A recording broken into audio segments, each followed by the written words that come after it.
राजकुमारी और कोयल। राजकुमारी गौहर राजस्थान के एक राजा की विद्वान पुत्री थी। वह संगीत कला में निपुण थी। तानपुरे के साथ गायकी में उनकी कोई सीमा नहीं थी। संपूर्ण राज्य में उनकी जैसी छवि नहीं थी। उनका गुरु हमेशा यही कहता था कि एक दिन राजकुमारी बहुत बड़ी संगीतकार बनेगी। एक बार वे अपने कमरे के बाहर बनी छत पर रियाज कर रही थी कि तभी उन्हें दूर पीपल के पेड़ पर बैठी एक कोयल की आवाज़ सुनाई दी। वह भी बिल्कुल राजकुमारी की तरह गा रही थी। कुछ इसी तरह की नकल सामने आई।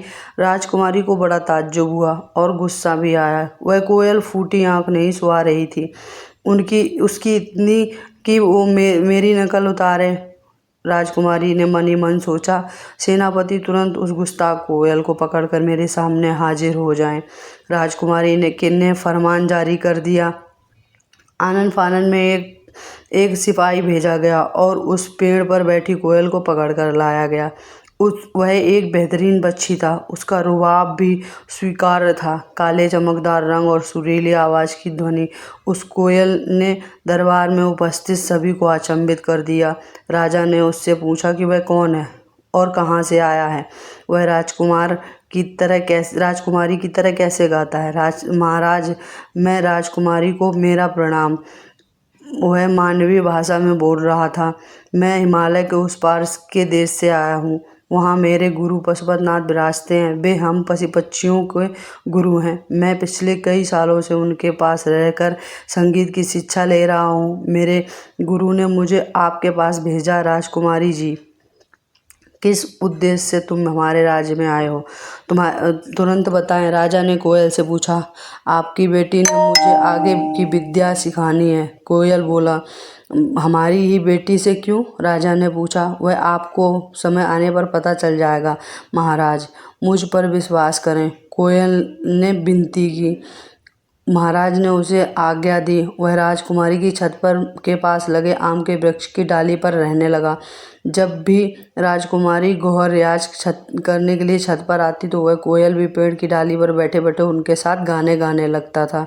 दूर से कोई सुनता तो यूं लगता जैसे मानो दो बहनें एक साथ गा रही हों। इस प्रकार कई दिन गुजर गए।